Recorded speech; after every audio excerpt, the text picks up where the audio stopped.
um produto que eu tenho nos aeroportos brasileiros, da Infraero, com toda a dificuldade de lidar com a empresa estatal, mas estou lá conseguindo mostrar meus slides com as mensagens que eu acho relevantes para o momento. E a de hoje está lá, quem passar por lá vai ver essa frase aí, que, a meu ver, é muito importante, que a velha Previdência é uma fábrica de privilégios, que foi de ontem, que você falou, e ao lado da homenagem, né, que é ao João Paulo, que eu tenho dito que o João Paulo é uma pessoa muito reservada, e ele era uma pessoa de poucos amigos próximos, e eu tenho absoluta certeza que você era um desses. Ele falava dessa forma em você. Uma vez, há pouco, eu conversando com ele, quando ele ainda conseguia conversar, eu falei sobre você, o que você estava pensando. Aí ele virou para mim e só disse assim: o Paulo é um cara e tanto. Isso foi a definição que ele deu sobre você. Eu queria, então, uma salva de palmas para esse fato, que o Paulo é um cara e tanto, e é nessa condição que nós estamos recebendo você aqui e ansiosos para lhe ouvir naquilo que você achar interessante falar. Eu já começo emocionado.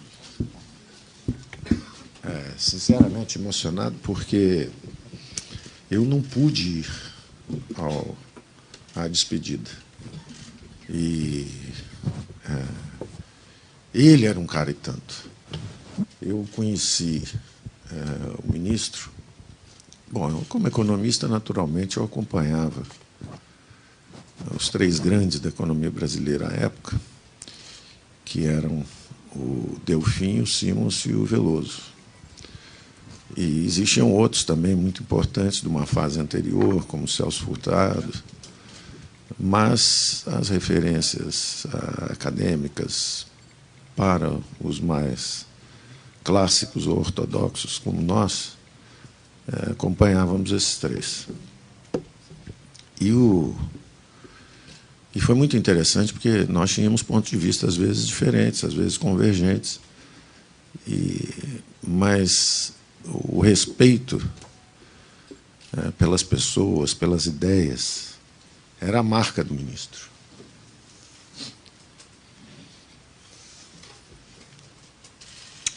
Era a marca da pessoa. E foi uma convivência longa. Foram muitos anos.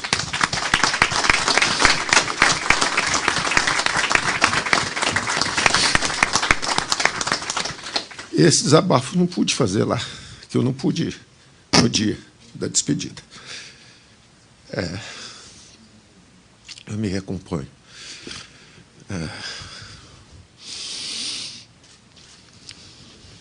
Queria só dizer uma coisa aqui, uma história interessante. Eu tive a sorte de estar trabalhando no governo. Eu era um funcionário precoce, na época, um economista precoce, que nem formado eu era ainda, né? Mas eu estava em Brasília ajudando meu irmão como ministro, e um dia aparece alguém na sala, todo esbaforido, querendo falar com ele, sem levar em conta o ritual de como é falar com o ministro. Você tem que pedir audiência e tal, é um negócio complicado. Eu fiquei pensando, como é que esse cara chega aqui em Brasília, só na cara e na coragem? Eu estou falando dos anos 70.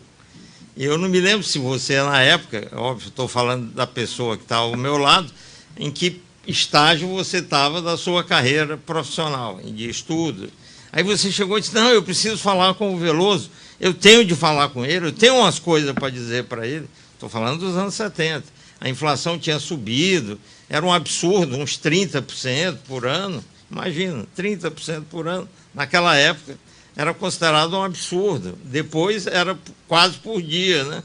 Mas, enfim, você chegou e disse: eu tenho de explicar para ele como é que resolve esse problema e tal. A minha primeira reação foi o seguinte: eu digo, cara, tem um certo ritual para falar com o ministro, não é assim. Aí você insistiu e disse: não, eu tenho de falar, diz que eu sou Paulo Guedes, colega do Zé Afonso, que está ali, aquele de cabeça branca, foi colega de turma dele na Universidade de Minas Gerais, Só que eu descobri há pouco que o Zé... Você estudava lá? Trabalhava lá na época? Não, na época ele não fazia nada. Então eu não cometeria essa imprudência de falar que eu era colega do Zé Afonso, não.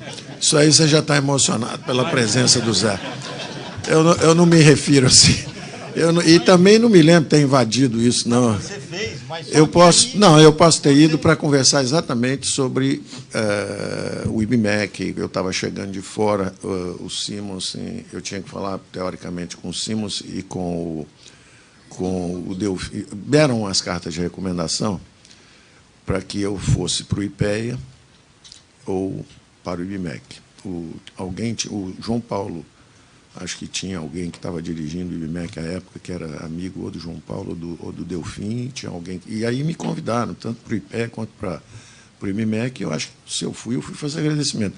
Eu não fui oferecer solução ao Brasil, não. Não, porque você foi tão veemente que eu lhe peguei pelo braço, eu tinha essa autoridade e lhe levei na sala dele, na hora. Pode ser, mas eu acho que você está emocionado também. Porque eu não tinha, eu era muito consciente da escala e dos meus inícios muito precários. Então, eu jamais ofereceria solução assim. Ao contrário, eu ia para a mídia arrastado, porque o que aconteceu foi que o FMI começou a vir ao Brasil, logo depois, em 78, 79, eu cheguei e fui para as minhas humildes e precárias origens. Dava aula na GV, na PUC, no IMPA, não podia dar aula tempo integral em lugar nenhum, porque eram tribos. Então, eu tinha preparo suficiente para ser desejado num departamento, mas não em tempo integral, porque eu não tinha tribos. Eu, apesar de ter feito Chicago, eu não era de uma certa tribo mais feroz. Inclusive que não tinha gente de Chicago. A tribo era em torno do Langoni, mas estava cheio de gente que não era de Chicago, mas era mais feroz do que as pessoas de Chicago. E, por outro lado, tinha outra tribo que tinha enfrentado esse confronto e tinha se deslocado para a PUC. E eram meus amigos de Minas, porque eu tinha vindo de Minas. Minas era os bolsistas. Nós, quando entramos na faculdade juntos, já, Afonso, tivemos o privilégio, no primeiro dia da faculdade, de receber um escritório lá em cima. Então, você tinha aulas de manhã e de tarde você subia. Isso era o sonho. Ainda ganhava dinheiro, né? Nós éramos pagos para estudar. Isso era uma coisa tão boa que eu nunca mais quis trabalhar. Até hoje eu não trabalhei. Eu gostei tanto que eu fiquei só estudando. E você estudando, as coisas vão acontecendo naturalmente, você não precisa nem trabalhar. Então, eu lembro que trabalhar era uma ameaça terrível, né? Estudar era muito melhor. Você tinha aula de manhã, de tarde, você estudava. Mas, voltando ao nosso ministro, João Paulo dos Reis Veloso, foi uma convivência longa. E esse fórum foi uma espécie de tentativa de retribuição. Eu também fico emocionado de ver aí o Peter Knight, que à época estava no Banco Mundial. E nós... Então, eu comecei com o ministro, e eu me lembro que ele chegava o mais cedo, era o que chegava mais cedo, era o que saía mais tarde, e não recebia nada para isso. Zero. Era pura doação ao país. E algumas vezes eu na mídia, porque aconteceu por circunstância de o último governo militar estar com a inflação subindo. E era o choque do petróleo lá fora, um choque de oferta adverso, e aqui dentro a conta aberta do orçamento monetário para a agricultura, um choque também de demanda expansionista, e a inflação começou a subir e foi embora. A inflação começou a subir e foi embora. E, à medida que a inflação subia, as missões do FMI começaram a vir ao Brasil. E aquelas missões começaram a me procurar. Simplesmente porque eu tinha um background ortodoxo, sendo de Chicago. O FMI absorve muita gente de Chicago, porque era uma escola mais ortodoxa nessa parte de orçamento fiscal, política monetária, cambial. E, então, eles vinham muito ao Brasil. E começaram a conversar comigo. E eu atacava com ferocidade, aí sim, a política econômica, dizendo, olha, a inflação vai subir, está piorando. Tinha que tomar um lado naquela época, e o lado entre o Simons, que era o conservador, que queria segurar a inflação, e o Delfim, que era aqui com cuidado, o negócio assim não funciona e tal. E eu falei, não, ministro, pode deixar, eu sei me cuidar. Tal. Aí um dia ele falou, bom, aí, você disse que sabe se cuidar, aqui, ó, pediu sua cabeça hoje. Mas quem pediu a cabeça? Governo. Eu, como a pessoa é falecida, mas tem alguns parceiros vivos, eu vou poupar pela pessoa falecida, não pelos parceiros vivos. Mas ele chegou para mim e disse, olha, pediu sua cabeça, você está atacando o governo, está fazendo isso, fazendo aquilo. Eu falei, engraçado, ministro, né? No seu período e no período do Delfim, ninguém me ameaçou. A coisa era mais sutil. Eu vou até numa homenagem que vai haver o Pastor, eu vou contar esse episódio deles, da época deles. Parece que daqui a umas 2 semanas vai ter uma homenagem para o Pastor, eu vou contar esse episódio lá ao vivo também. As coisas eram muito mais inteligentes. Ninguém te ameaçava assim abertamente, cortar. Né? Era muito mais sofisticada, a coisa era sutil. A armadilha era muito mais sofisticada. Fizeram uma armadilha para derrubar o teto na minha cabeça. O Pastor é que me salvou. Mas era sutil, era sofisticada. Não era um negócio desse, corta a cabeça dele, liga para o ministro, pede a cabeça dele. Aí ele falou, Paulo, mas nós temos um problema. Como é que a gente faz? Eu falei, presidente, ministro, chamado de ministro. Ministro, eu já fiz um lance que vai nos libertar. Nós lançamos os programas executivos de MBA. Isso é uma fonte de receita, porque hoje o governo tem 95% da verba. O governo realmente nos controla. O senhor vai ter que fazer uma aposta. Eu lancei os MBAs no Rio, foi um sucesso absoluto, nós estamos ganhando muito dinheiro. A maior prova dessa colaboração que nós fizemos naquela época é hoje a GV. Vocês olham para a GV, tem um prédio enorme, uma beleza lá. À época, o Simos nos pediu ajuda para poder contratar, estavam chegando de fora o Carlos Ivan e o Sérgio Belang, eles não tinham recurso para contratar, a instituição estava mal. E os MBAs executivos viraram uma indústria no Brasil inteiro e permitiram a GV se reconstruir financeiramente. O ministro chegou e disse, olha, Paulo, nós vamos fazer o seguinte, eu disse, olha, está um sucesso aqui no Rio, basta a gente lançar no Brasil inteiro, nós vamos distribuir isso pelo Brasil inteiro, vamos fazer uma aposta de 3, 6 meses, pede 3 meses, diz que eu tenho uma certa importância aqui dentro, eu não posso sair de uma vez só, acho que em 3, 6 meses no máximo a gente... E a decisão é sua. Eu, na época, eu tinha fundado um banco, e eu poderia ir embora sem me incomodar. Eu apenas estava seguindo uma sugestão do próprio Simons, que me disse, Paulo, não solta nunca a mão na academia, fica sempre perto de quem pensa, de quem estuda, dá a mão, fica sempre por perto, porque senão a gente emburrece. O trabalho emburrece. Dá a mão para a academia, fica sempre cabeça aberta, sempre lendo e tal. Então, o IBMEC, para mim, era a sua oportunidade de manter uma proximidade com a vida acadêmica, tanto que logo depois desse sucesso dos MBAs executivos, que nos libertaram do controle governamental, o ministro, de novo, me bancou, falou, vamos fazer a aposta. Fizemos a aposta, 3, 6 meses depois, chovia dinheiro no IBMEC, o IBMEC estava libertado, cortaram nossa verba, efetivamente. Todos os mantenedores públicos cortaram nossa verba, em represália. Mas o ministro bancou 3 meses, nós tínhamos uma reservinha de caixa, me ajudou lá à época, chegou a ser o... Bom, é outra história também. É hoje o presidente da Petrobras, Castelo Branco, ele nos ajudou muito também a fazer uma administração austera. Nós demitimos, tinha 37 pesquisadores, nós demitimos 34, ficamos nós 2 e mais 3, fazendo as mesmas pesquisas que todo mundo fazia antes. Quer dizer, 3 caras fazendo pesquisa de 30, porque tinha uma pessoa que estava passeando de um lado para o outro, não fazia nada. Então, nós encolhemos brutalmente o Instituto e ampliamos as receitas, justamente criando produtos novos. E aí o IBMEC enriqueceu, entre aspas, de novo, começou a ter recurso outra vez, mas me incomodava ver a pessoa que chegava mais cedo, saía mais tarde, não receber nada. Isso me incomodava profundamente. Principalmente sabendo que é uma pessoa seríssima, que tinha trabalhado a vida toda em padrões completamente diferentes de quem passou pelo governo depois. Muita gente que passou enriqueceu no governo. O João Paulo era uma pessoa extraordinária. E trabalhava e ganhava. Eu achava isso um absurdo. Aí um dia, Peter Knight, Banco Mundial, chega ao Brasil, eu viro para ele e converso com ele. Peter, tem uma pessoa que eu sei que você gosta e admira, que é o João Paulo dos Reis Veloso, que é o único economista brasileiro que conversa com todo mundo. Ele é absolutamente único. E eu, se entrar lá em Campinas, eu sou apedrejado. Em contrapartida, se vier uma pessoa de lá, chegar aqui na GV, é apedrejada. Se os dois forem na PUC, aí são apedrejados. Está tudo em tribo. Isso aqui não é mais uma academia. A academia é uma abertura para ideias. Isso aqui virou um negócio de tribo, de ideologia. Isso aqui está um atraso, um negócio de doido, esse troço aqui.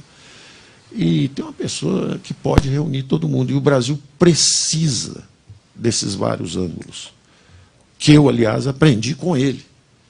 Mas é você chegar aqui, não, tem os vários ângulos, temos que olhar de todos os ângulos. O João Paulo dos Reis Veloso, o Peter Knight, vamos em frente, Banco Mundial banca esse negócio, vamos embora. É Banco Mundial, né? Você estava no BID, né? Na época. Não, no World Bank, Banco Mundial. Aí o Peter falou, vamos em frente. Então, criamos o primeiro fórum, na verdade, que era para servir ao país, trazendo todo mundo. Então, desde do primeiro evento, o João Paulo chamou esquerda, direita, centro, cima, embaixo, subterrâneo, chamou todo mundo, botou todo mundo para falar, foi um negócio extraordinário. Eu me lembro que foi tão extraordinário, eu só participei do primeiro, logo no início, e ele falou, eu vou ter que te afastar, por um episódio muito interessante que aconteceu também à época. Essa franqueza minha me custou muito, né? Sempre.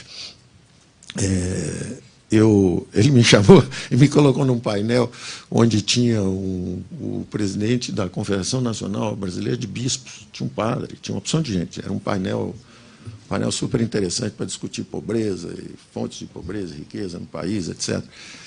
E um bispo, era um bem mais graduado do que bispo, era o presidente do negócio, da Confederação Nacional Brasileira dos bispos. Mas ele era mais do que bispo, porque ele era o presidente do negócio. Isso. E aí ele fez um discurso assim extraordinário, atravessando todos os conceitos econômicos, ele atravessou todos, mas todos. Assim, tem que ter uma moratória já da dívida externa, da dívida interna, tem que fazer isso, fazer aquilo. Quer dizer, assim, ele violava tinha 10 preceitos clássicos, ele violava os 10. E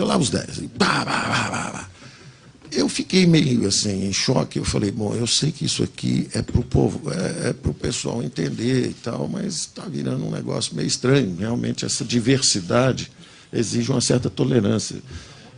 Eu estou vendo isso lá agora também, quando eu chego lá e o pessoal ataca. Então, tem que ser uma certa tolerância. Se não fosse o João Paulo, aprendizado meu com ele sobre esse exercício da tolerância, também eu não teria capacidade hoje de aguentar 8 horas e meia, um negócio desse, 360. Né? E aí foi muito interessante que o bispo, o cardeal, né, atacou, disse, está tudo errado em economia, o mundo, o capitalismo. Aí, bom, aí eu falei, eu tenho que ser simples, direto e sincero, pensando comigo mesmo. Eu vou ter que fazer um negócio curto e grosso que mostre a ele a violência que ele está cometendo contra o nosso conhecimento. Então, eu virei assim, Sua Excelência, eu vou me permitir sair do meu território de conhecimento. O senhor saiu do seu território de conhecimento e entrou no meu. O senhor fez um discurso aqui. Eu acho que para atender o nosso público aqui, que quer uma diversidade de opiniões, como o senhor atravessou, entrou no meu jardim e falou das flores aqui, eu vou passar para o seu jardim e vou falar um pouco da minha visão. O senhor tem a maior rede de distribuição que existe no Brasil hoje. São 3 mil municípios, cada um deve ter 2 ou 3 igrejas, o senhor tem 6 mil pontos de distribuição de informação. Então, para mim, como o senhor está muito preocupado com a pobreza, eu acho que o senhor devia, na missa de domingo, na parte da manhã, distribuir preservativos. Eu acho que o senhor colaboraria muito, dar a opção.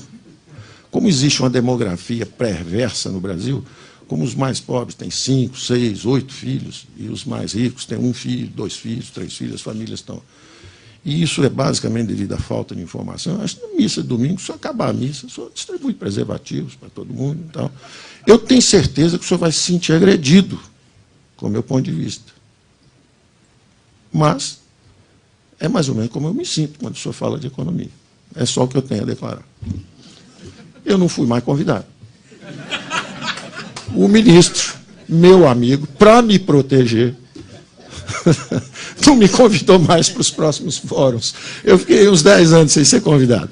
Até no assessment dele, eu já ter compreendido, está aculturado. Está aculturado. E ele fazia isso com a maior delicadeza. Ele, Paulo, você gostaria de ir e repetir aquele choque? Você acha que você já está preparado ou você devia esperar um pouquinho mais? Eu falo, vou esperar um pouquinho mais. Vou esperar um pouquinho mais, ministro. Então, foi uma convivência assim, extraordinária. Eu só tenho memórias boas, eu não tenho nenhuma memória ruim, nenhuma de João Paulo. Uma figura extraordinária. Eu não vou conseguir fazer isso que ele fazia aqui no futuro.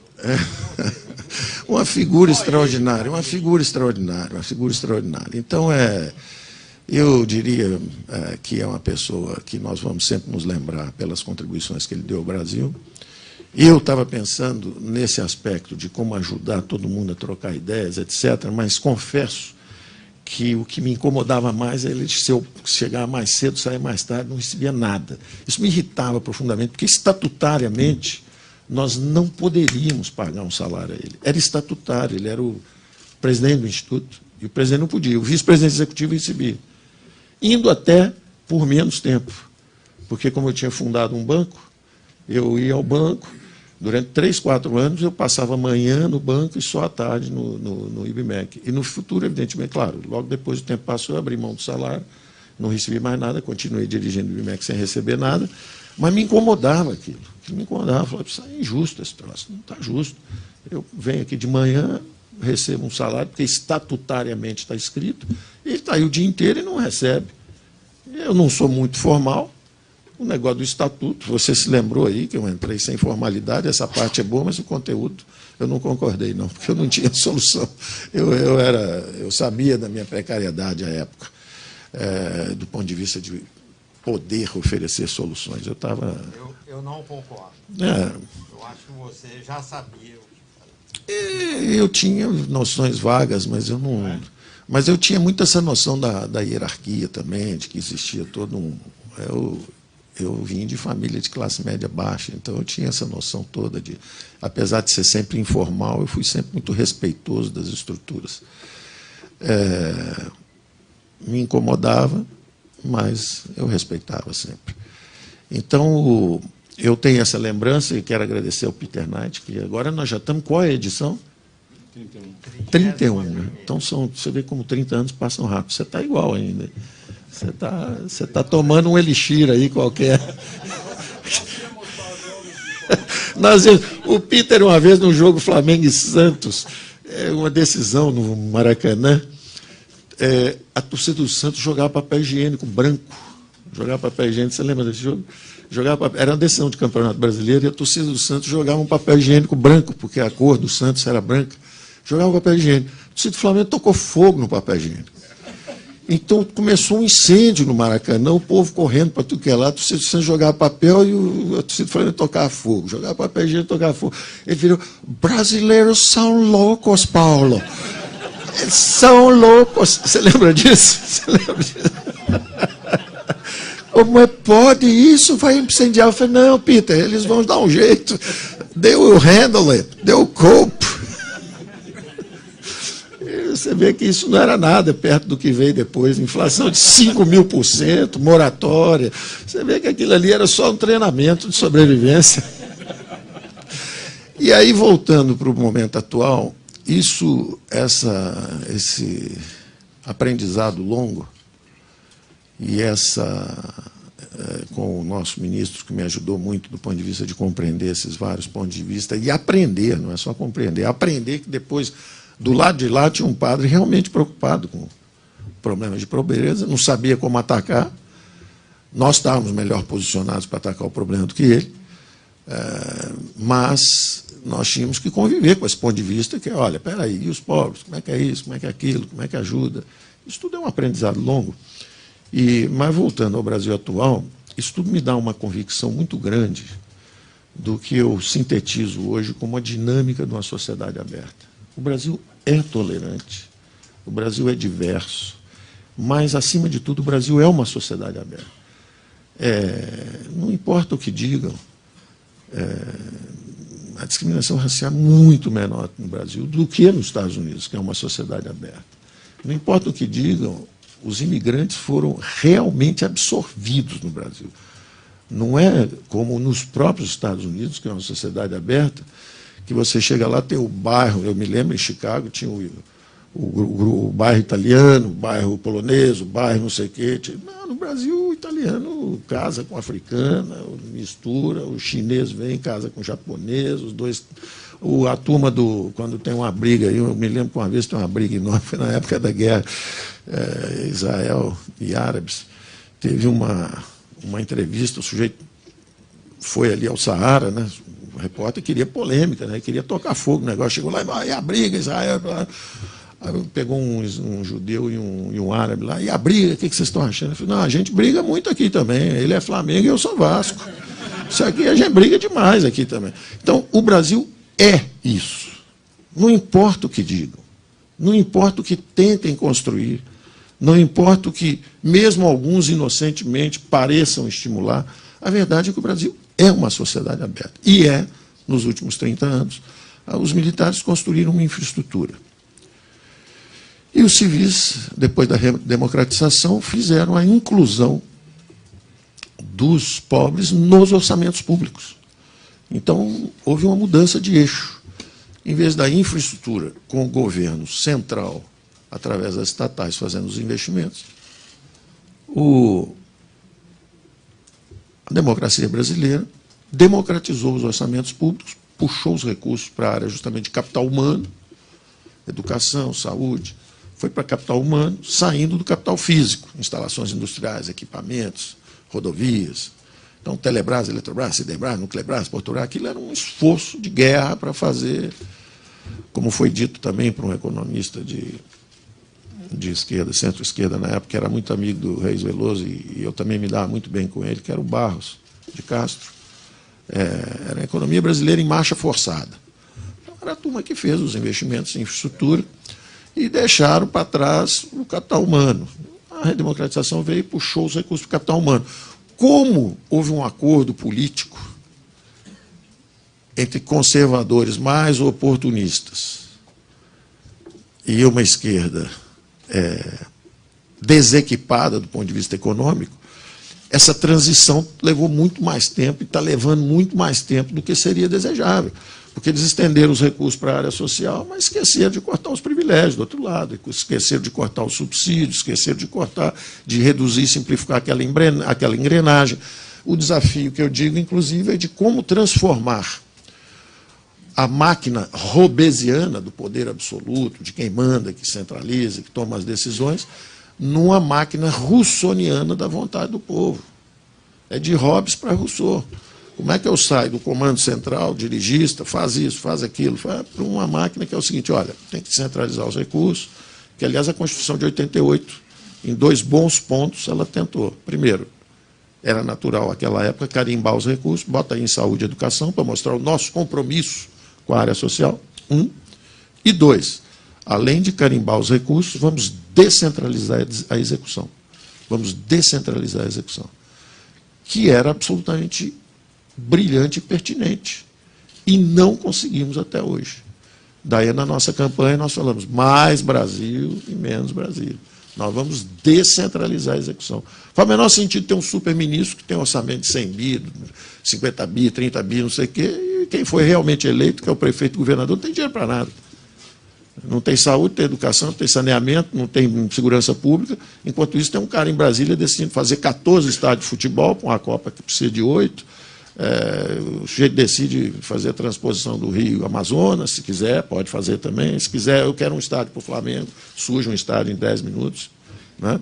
Se eu cismar que tem um amigo meu que vai ser o maior empresário de proteína animal do mundo, eu aumento o capital aqui do BNDE, e esse empréstimo é feito. Nós temos que encarar as verdades. Isso não é razoável. Não é razoável um sujeito em Brasília decidir criar a maior fábrica de proteína do mundo. Você vai, compra 18 fábricas lá fora com a JBS e aí está tudo bem. Não está bem, não. Quem disse que isso é uma função do banco público? Quem disse isso? Quem disse? Por quê? Quer dizer que se amanhã eu tiver um outro amigo, numa outra... Por exemplo, eu cheguei a vir aqui, e aqui tem muita coisa boa e times excelentes. Fizeram coisas também maravilhosas em educação, em área de tecnologia, coisa maravilhosa. Mas aumentar o capital para poder criar os campeões nacionais, quem escolhe os campeões? Em que isso é diferente de um regime arbitrário, dirigista? Está errado. E alguém tem que dizer isso. Então, uma das funções, e conversei isso com o Levi quando ele entrou, tem uma coisa que é meridiana e básica, tem um desafio enorme pela frente. A meridiana e básica é o seguinte: se pedalaram o BNDE, nós temos que despedalar. É uma obrigação nossa perante a população brasileira. Se pegar o capital daqui e aumentar, jogar aqui 500 bi para fazer isso, aquilo e aquilo outro, nós vamos reduzir. Nós temos que devolver esse capital à União. Porque tem uma contrapartida do outro lado. Enquanto estão brincando de dar dinheiro aqui para A, B e C, e o brincando que eu estou dizendo, evidentemente, eu me refiro a algumas opções da direção. Dá dinheiro para Sete Brasil, dá dinheiro para o Porto Mariel, dá dinheiro para fazer uma refinaria junto com a PDVSA, não sei aonde. Isso é errado. E, mas tem garantia do Tesouro. Ué, mas que banqueiro é esse? Um banqueiro que faz um empréstimo precário. A Venezuela não pagou 600 e o empréstimo total é 1,5 bi. Mas vai ter Moçambique, vai ter Cuba, vai ter mais. Está errado. Ou nós fazemos esse exame de consciência, ou nós estamos errados também. Quer dizer, não é certo. Um banco público não é para isso que existe. Tem um empréstimo. A carteira está dando lucro, claro, empresta dinheiro para a fibra, empresta dinheiro para... mas foi uma grande fusão. Quem disse que isso é bom? Quem disse que não é a melhor competição? Não sei, deixa o mercado resolver. Não pode é você dar uma vantagem competitiva para um cara virar a maior fábrica de proteína do mundo e para o outro fazer uma fusão. Quer dizer, o Itaú pode juntar com o Unibanco, a fibra pode juntar com a Suzano. Mas eu, para comprar uma empresinha de eventos lá em Belo Horizonte, o trabalho teve que ir para a Fundação Getúlio Vargas, o CAD examinou vários meses e tal. Isso é um contrassenso. Ou o CAD existe para manter a competição, ou acaba com o CAD. E o BNDE pode ser uma fábrica de privilégios também? Quer dizer que onde toca o governo tem fábrica de privilégios. O governo toca a Previdência, tem Previdência que são 20 vezes maior que as outras. O governo toca crédito no Brasil. Quer dizer que tem amigo do rei que vem aqui e pega dinheiro, enquanto os pequenininhos não pegam. Que diabo é isso? Isso é uma pergunta que vocês têm que fazer. Então, o compromisso meu com o Levi foi: Levi, você vai me fazer um favor. Despedale. Tem que devolver. Dito isso, tem um desafio extraordinário, digno de uma instituição que tem tanta gente de qualidade como essa. É justamente essa função do Banco Público. Já fizeram em telecomunicações, privatizações, já fizeram recentemente em distribuição de energia elétrica, apoiar as privatizações. Vão fazer agora no saneamento. BNDES é Banco Nacional de Desenvolvimento Econômico e Saneamento. Vão ser mais específicos. Porque o social que está ali, hoje a maior emergência é o saneamento. São 60 mil crianças que morrem por dia. Quando você faz, inclusive, a análise da Previdência, você vê assim, o Nordeste sempre diz: olha, mas aqui a pessoa morre mais cedo e tal. Você vê, a expectativa de vida de 60 em diante é igual. Quem sobreviveu, o nordestino, que é, antes de tudo, um forte, quando ele sobrevive e chegou aos 60, a expectativa de vida dele é igual. Um ano e meio de diferença daí para frente. Mas por que as médias são muito diferentes? Porque na infância, por falta de saneamento, morrem milhares de crianças anualmente, e isso é uma desigualdade inaceitável. Então, mergulhar no saneamento, fazer a transformação e a modernização da infraestrutura brasileira para atingir as classes mais pobres, tudo isso é muito válido, e isso vai continuar. Esse é o desafio de transformação. E acabar com esse negócio de campeão nacional, que história é essa? Quem faz campeão é o mercado. Não é uma injustiça. Isso aqui não pode ser uma fábrica de privilégios. Não pode. E eu, jovem ainda, uma vez eu chamei isso aqui de Recreio dos Bandeirantes, porque na época era Vilares, Bardella, os industriais paulistas, vinham aqui com a melhor das boas intenções. Onde estão essas potências hoje? A não ser com recursos pessoais bem gordinhos. Onde estão as potências industriais que foram plantadas lá?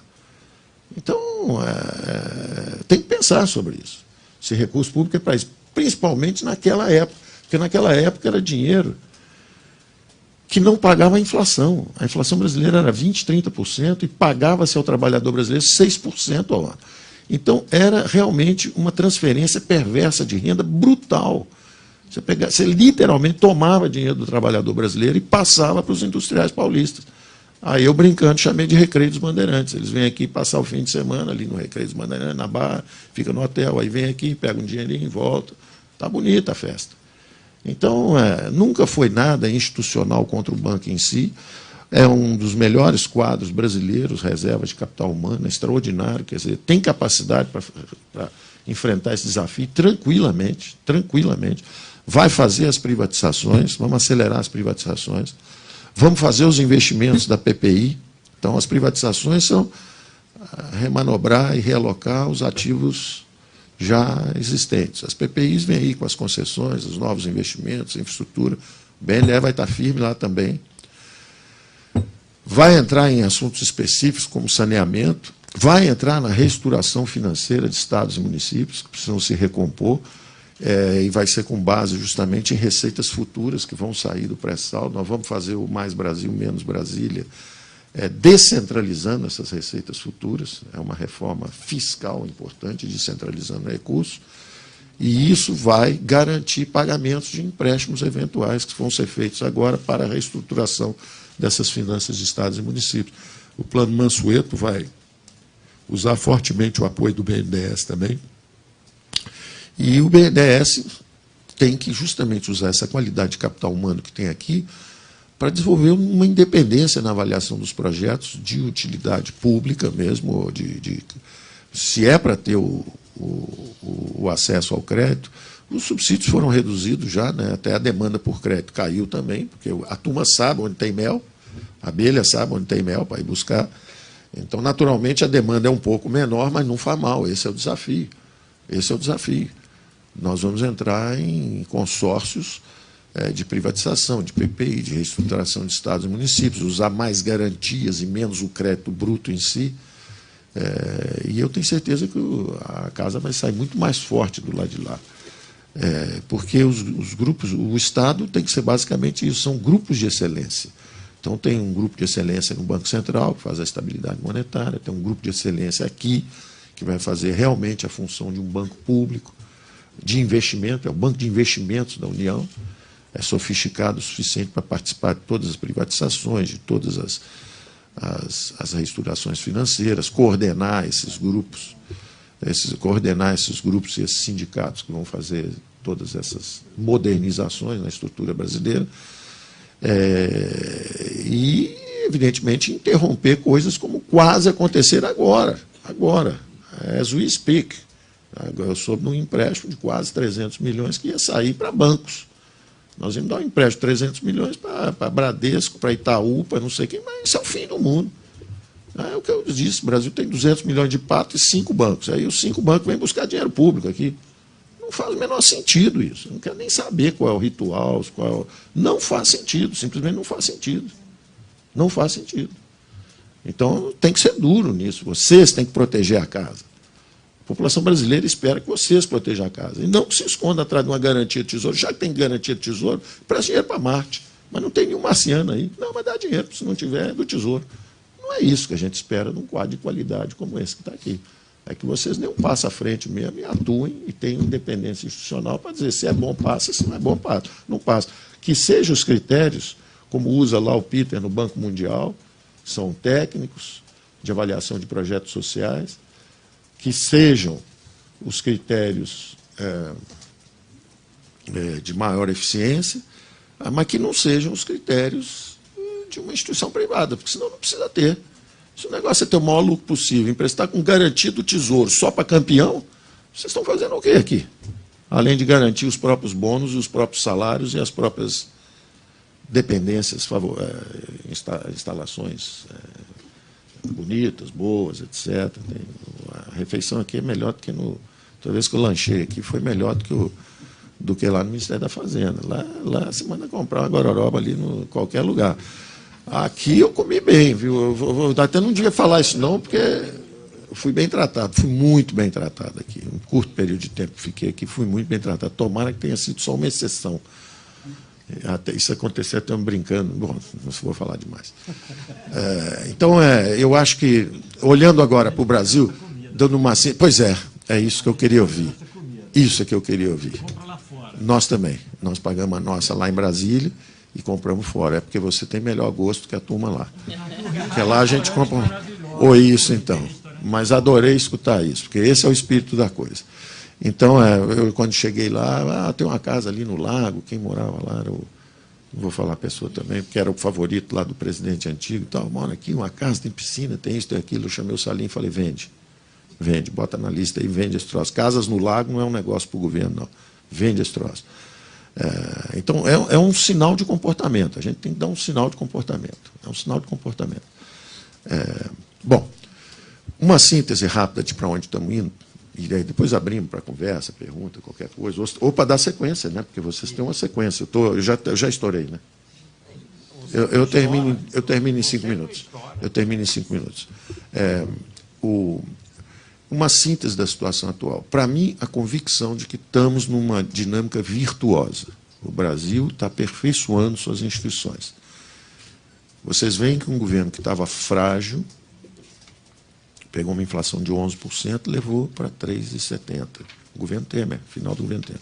Conseguiu fazer uma trabalhista, botou um teto que não fica em pé, porque teto sem parede cai, mas pelo menos demonstrou uma intenção.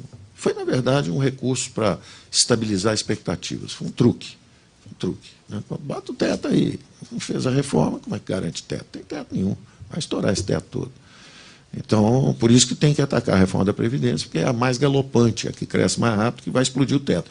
Entre explodir o teto e fazer a reforma, entre ir para o caminho da Argentina, que está hoje crítica, ou pior ainda, da Venezuela, que nós estávamos nesse curso, do ponto de vista estritamente técnico, nós estávamos indo para a direção da inflação subindo, controlando o preço, quebrou a Petrobras, quebrou a Eletrobras, quebrou os fundos de pensão, vai quebrando tudo, vamos quebrando tudo para ver o que acontece no final. Isso foi interrompido, e mesmo um governo frágil, uma instituição que funciona, que é o Banco Central, trouxe a inflação de baixo. Então, essa instituição tem um algoritmo. Esse algoritmo, o BNDE tem que criar, fortalecer e se comportar assim. Sem esse algoritmo, ele não tem proteção. Chega aqui um presidente e fala, vamos embora, aumenta o capital de novo. Bota aí 3 bi, dá dinheiro para o Paraguai, para a Suécia. Mas não pode um negócio desse, está errado um negócio desse. Então, vocês têm que trabalhar o aperfeiçoamento do algoritmo de vocês. É a missão da instituição. Então, se é saneamento, se é isso, se é aquilo, como é que pode até dar subsídio, se for o caso. Se é o saneamento público, em área que não está protegida, etc. Mas nós já fizemos. Nós temos que extrair o máximo do setor privado primeiro. Então, já acabamos de mandar a nossa medida de saneamento, que é uma abertura para saneamento privado para entrar. Tem $1 trilhão lá fora querendo entrar e trabalhar também nas áreas de saneamento. Então, deixa entrar. Ah, mas aí a área mais frágil não vai ser. Ok, então, em vez de ser para o município, faça para o distrito. Para levar o filé, tem que levar o osso também.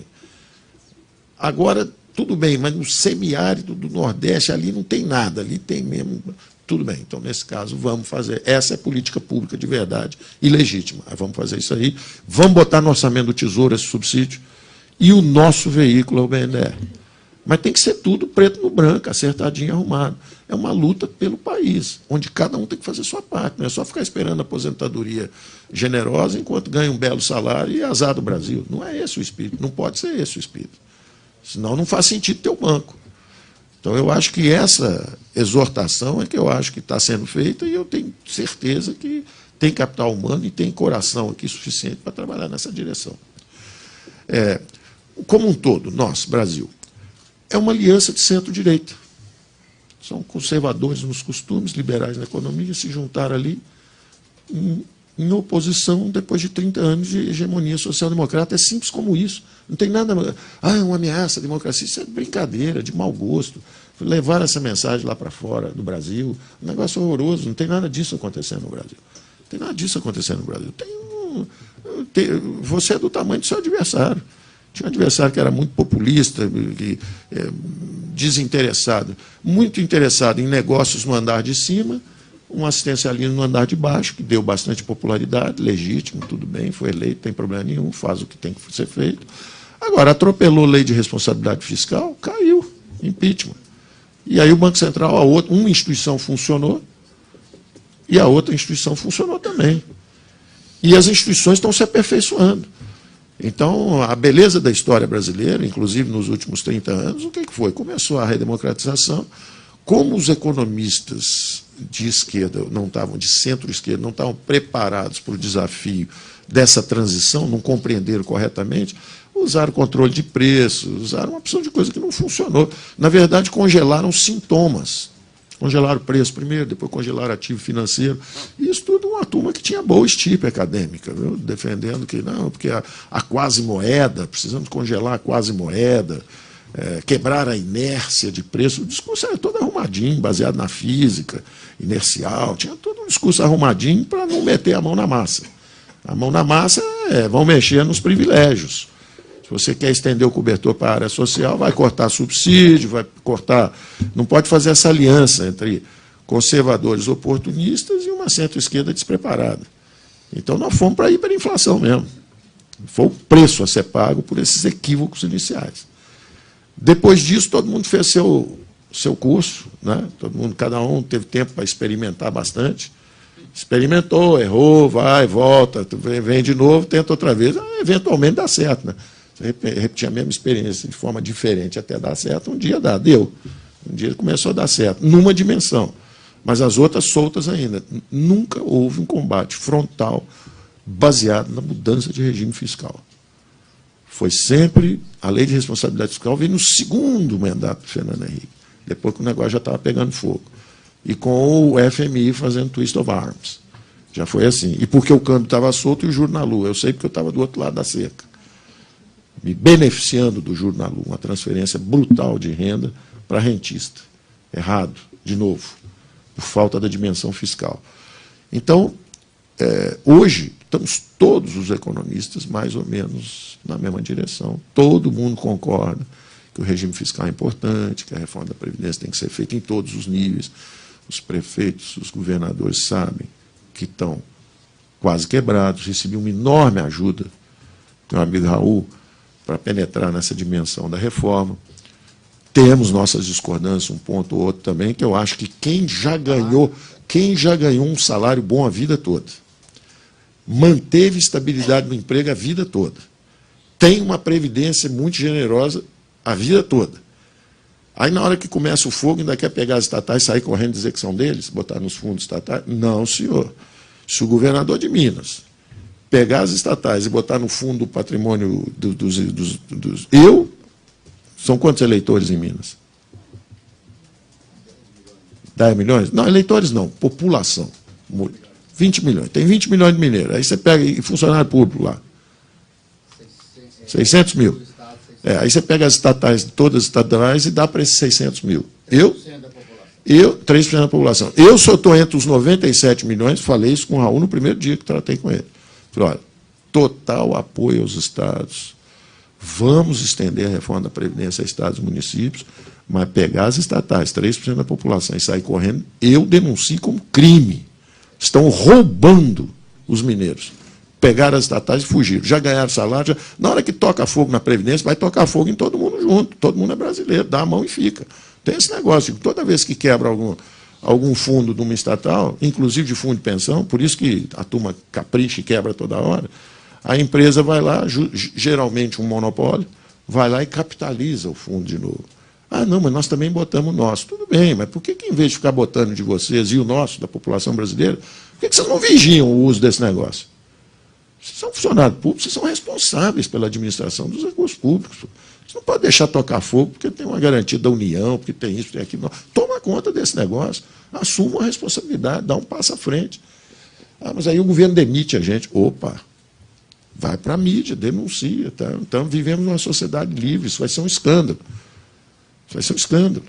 Então, nós temos que assumir nossa cidadania também. Bom, então, eu acredito que estamos num processo virtuoso, os poderes são independentes. O primeiro foi o Legislativo, que declarou sua independência, fez um impeachment à direita, um impeachment à esquerda. O Executivo sentiu essa independência, se tentou comprar influência, despertou o Judiciário, que prendeu os dois. Prendeu quem comprou e quem vendeu. Isso eu vou dizer que é ruim? tem uma crise terrível, o Brasil está numa crise terrível, o PIB só cresce 1,5%. Nós estamos nos aperfeiçoando, demos uma parada para conserto, estamos aperfeiçoando nossas instituições. E o que aconteceu? Simples. Teve 20 anos de, entre aspas, direita. Esses símbolos são de 2 séculos atrás. Mas as pessoas ainda querem usar, ainda botam chapeuzinho, direita, esquerda. Então, infelizmente, eu estou vivendo esse negócio desde que eu cheguei aqui. A PUC é centro-esquerda, a GV é centro-direita, não sei o que. E ninguém resolve o negócio. E todo mundo pega uma beiradinha. Eu até brinquei, a GV também aprendeu o negócio de curso executivo, meteu o cacete, ganha um dinheirão, virou imobiliária. Agora comprou metade de Botafogo já. Continua comprando, tá? Com isenção de recursos. E treina filhos da classe média alta. Não tem favelado lá, não. Tem o garoto que estudou numa escola pública boa, ou numa escola privada boa, depois entra lá, vai para o exterior, faz curso, doutorado, volta. Aquilo ali é um pedaço do Estado que a classe média, nós mesmos, soubemos também nos apropriar e seguir naquele caminho ali. Então o Brasil está sem mobilidade social. Filho de jornalista é jornalista, filho de economista é economista, filho, porque ou entra para aquela estradinha estreita que a gente conhece, ou não há perspectiva. Isso é muito ruim, é um país que não cresce. O país que nós recebemos dos nossos pais foi melhor do que o país que nós estamos passando para os nossos filhos. Os nossos pais, meu pai não tinha ensino superior. E criou 3 filhos, comprou casa de praia. O país crescia 7,5% ao ano.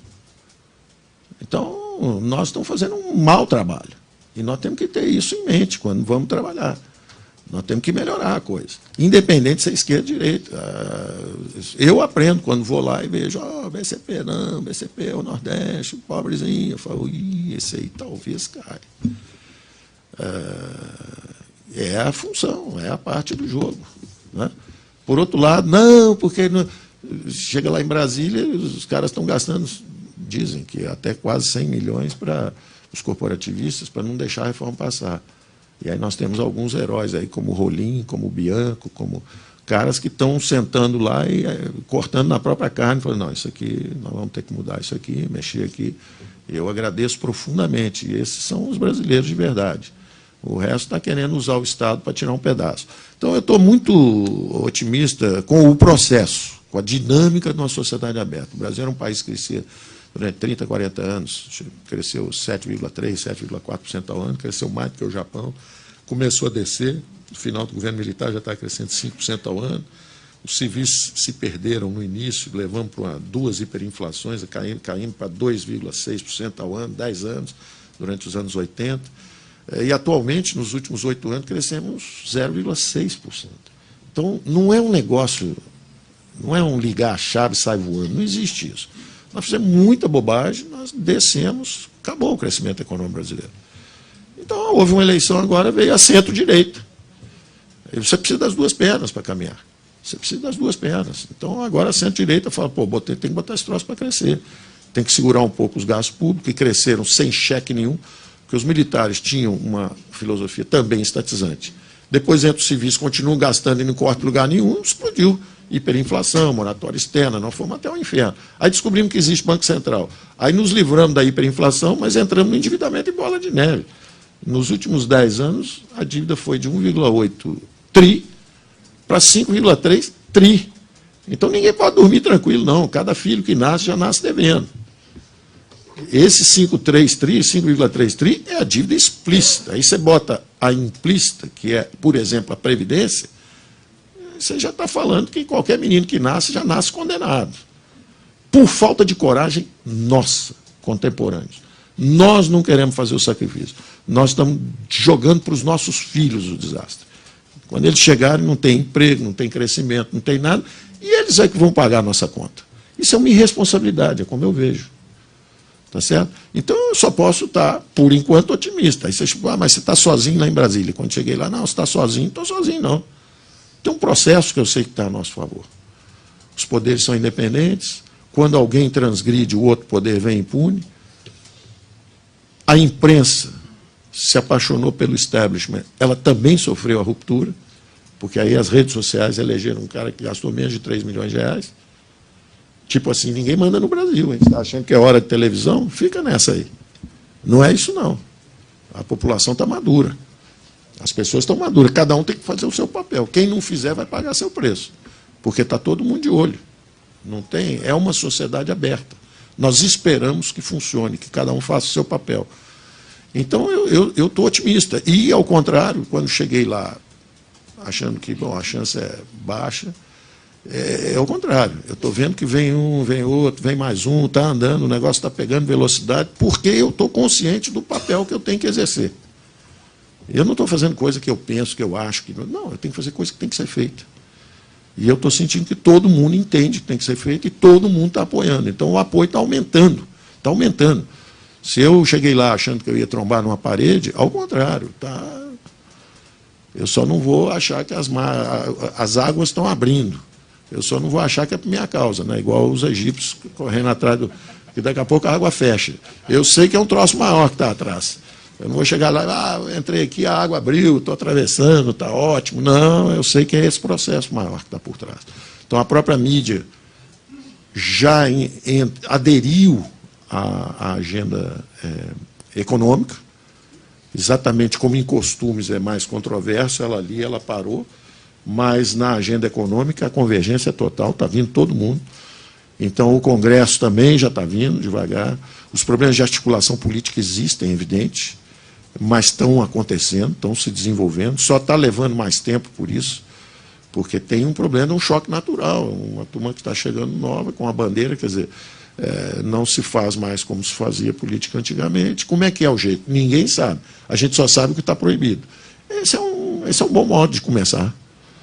Não pode fazer daquele jeito. Que jeito que vai ser? Vamos ver como é que vai ser. Então demora um pouquinho, mas é virtuoso também, está acontecendo.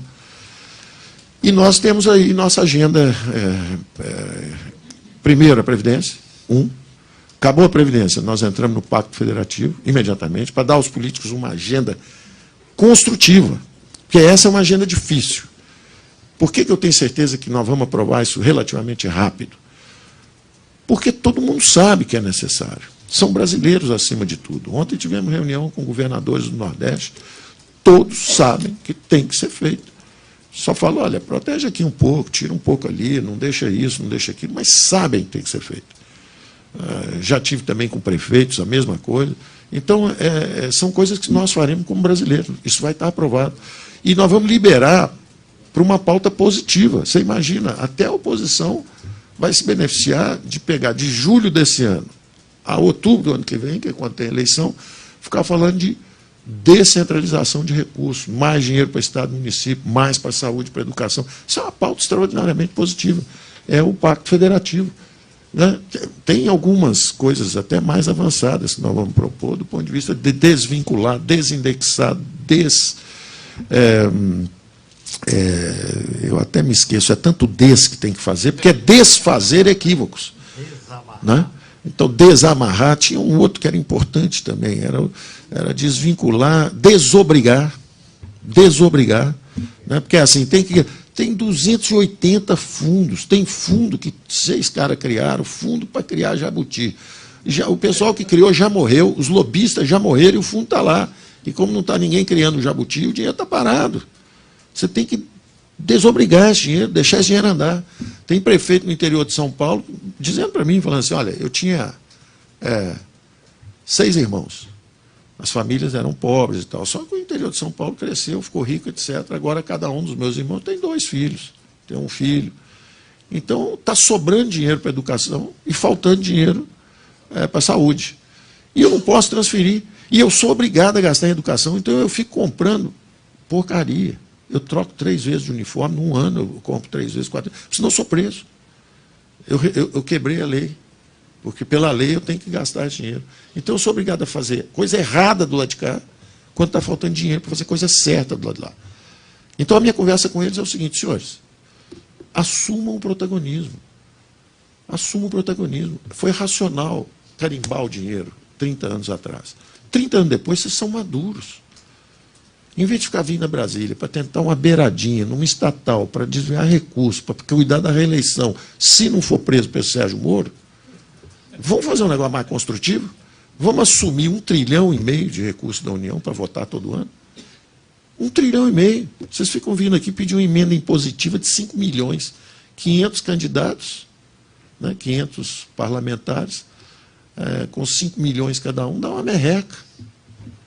Vocês têm 1,5 trilhão para gastar. Agora, assumam as responsabilidades. Estão desvinculados, desobrigados, desindexados, todas as despesas e receitas de todos os entes federativos. Puf! Você dormiu no Brasil, acordou na Alemanha. Acabou. Agora, cada um responde. Quero segurar salário 3 anos, segura. Quero segurar benefício 3 anos, segura. Quero aumentar salário e benefício, quero cortar a educação, segura. E vai para a próxima eleição, com a sua responsabilidade. Em vez de ficar jogando a culpa na Constituição, os senhores escreveram a Constituição, 30 anos depois, os senhores revejam. Por isso que chama PEC. A PEC do Pacto Federativo. Estamos juntos, vamos fazer esse negócio, vamos embora. Isso dá 5 mil prefeitos aplaudindo, governador aplaudindo. Então, eu tenho certeza que nós vamos para o segundo movimento construtivo, que é fazer o Pacto Federativo. Vai junto a reforma tributária, vamos simplificar. Pô, tem 30 impostos, vamos simplificar, vamos pegar 3, 4, 5 e transformar num só, outros 3, 4, 5, transformar num só, baixar, simplificar as alíquotas. Mas como é que você vai baixar? Eu tenho certeza de uma coisa, quando você tem uma alíquota alta, a implicação teórica é a seguinte: 1 trilhão de contencioso e 300 bilhões de oneração. Baixa a alíquota um pouquinho, baixou o contencioso e baixou a sonegação e baixou a desoneração. Se a alíquota é muito alta, faz sentido quem tem lobby político ser desonerado e quem não tem ir para o contencioso. Quem tem dinheiro vai para o contencioso, quem tem influência política vai para a desoneração. Vamos baixar, vamos fazer um negócio lento, mas baixando, vamos sinalizar e vamos ver se pega. Pegou. Está aumentando a arrecadação, o país está crescendo de novo. Ok, continua simplificando e reduzindo. Não, parou, para de baixar. Vamos premiar o bom comportamento. Baixou, aumentou a arrecadação, vamos embora. Não existe curva de Laffer, isso é besteira, não existe, não, porque teoricamente é muito controverso.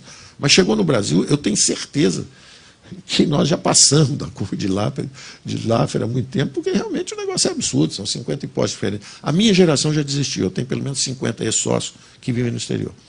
Tem vinho no Porto, tem empresa tem time de futebol em Orlando, os caras foram embora. Desistiram. Vem aqui toda hora, estão por aqui, passeiam por aqui para administrar alguns investimentos, mas já desistiram do país. Nós precisamos das novas gerações acreditarem no país, porque inclusive os jovens estão indo embora. Nós somos do tempo que era a segunda maior colônia de italianos, a terceira maior colônia de alemães, a primeira colônia de japoneses fora do Japão. Agora é o contrário, os brasileiros que estão indo embora. Então nós temos que entender esse troço e fazer o que tem que ser feito. Bom,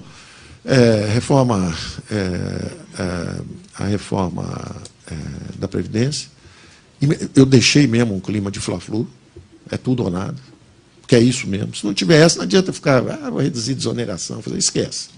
Vai para isso, porque é aí que o jogo é definido. E todo mundo sabe que é isso mesmo. Acabou isso, você acelera o resto. Agora vamos para o Pacto Federativo, a notícia boa, vamos simplificação de impostos, privatização começa a acelerar, dinheiro entrando de fora, 30 anos de crowding in, depois de 30 anos de crowding out, porque o juros subindo o tempo inteiro, o imposto subindo o tempo inteiro, investimento privado foi embora. Vamos fazer agora 30 anos de crowding in, o papel do BNDE nisso, um papel de torre de comando, a turma quer descer no Brasil em saneamento, nisso, naquilo, está torre de comando, pode descer aqui, regulamentamos aqui, fizemos isso, fizemos aquilo. Então tem um papel importante de coordenação, muito mais do que de ficar dando grana para gato gordo. É a coordenação desse crowding in que vai acontecer. É um negócio sofisticado, é um desafio bacana, tem um capital humano espetacular aqui na casa. Levi entende tudo disso, quer dizer, fui buscar lá fora exatamente por isso, porque conhece o Banco Mundial, esteve lá fora, já foi ministro da Fazenda, então é um ato também dele de patriotismo, ajudar o Brasil, voltar para nos ajudar. Interessantemente, sócios mais jovens, alguns, os mais velhos, se mandaram, alguns mais jovens voltaram. Tem um garoto que veio, filho até de um ex-professor do IBMEC, o Gustavo Montesano, filho do Roberto Montesano, que foi meu professor lá no IBMEC também, do meu time. Eu também trouxe um Veloso para o nosso time. Assim que você chegou de fora, nós te contratamos para professor no IBMEC. Especialista em educação, que é uma área chave, crítica para o futuro do Brasil. Está ajudando congressistas, eu sei que ele ajuda congressistas, os melhores lá, escolheu 1 ou 2 bons para ajudar lá. Então, eu só não fico triste dele estar comigo, porque eu sei que ele está conosco lá também, como o Raul está conosco também. Então, está todo mundo ajudando. E essas reformas, então, nós vamos acelerando. E a abertura não tem que ser exponencial. Você não pode abrir linear, porque senão você quebra a indústria brasileira. Mas, então, nós vamos baixar a tarifa média 10%, em vez de baixar 2,5% ao ano, ser 1% no primeiro ano, o dobro no segundo, o triplo no terceiro e o quádruplo no último ano. Dá os mesmos 10%, só que nós vamos acelerando essa redução de tarifa média. E as privatizações. Então, é basicamente isso. Eu agradeço a vocês todos. Eu tomei o choque inicial, espero ter recobrado a razão no período restante que eu falei, porque realmente nos primeiros minutos é emoção pura mesmo de um grande amigo que nos deixou. Obrigado.